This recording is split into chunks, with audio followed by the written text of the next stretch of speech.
Bunsod pa rin po ng masamang panahon, patuloy na binabantayan naman ng mga otoridad ang level ng tubig sa Marikina River.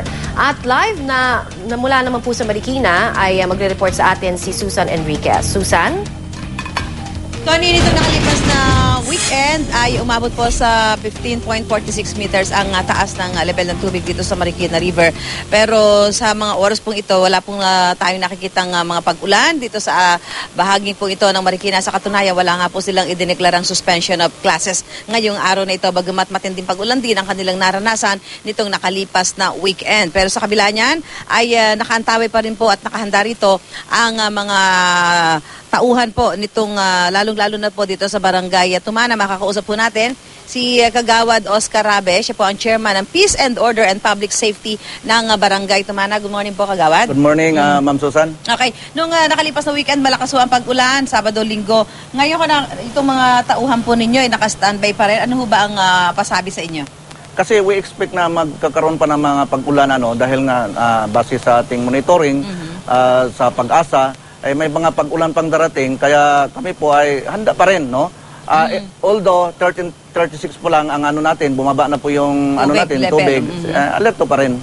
So paano ho ang inyong advisory doon sa ating mga kababayan, lalong-lalo na ho yung nandito sa may malapit po dito sa Marikina River, bagamat wala nang pag-ulan ngayong araw na ito? Ano pa rin, alerto pa rin, no? At yung threat information naman ay binibigay ng barangay, hindi naman kami nagkulang from time to time, nagsasabi naman kami.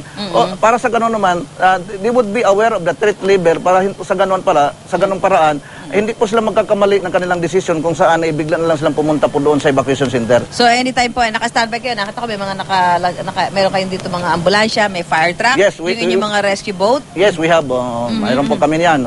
Okay. So maganda ho yung mga ginagawa natin paghahanda. Bagamat sabi ko nga, wala ho tayong pag-ulan ngayon dito, no? Medyo kulimlim lang ng konti. Wala po. Sana ho magtuloy-tuloy yan, ano? Sana po. We pray na tuloy-tuloy na po ito dahil 2 araw na po kaming walang tulog.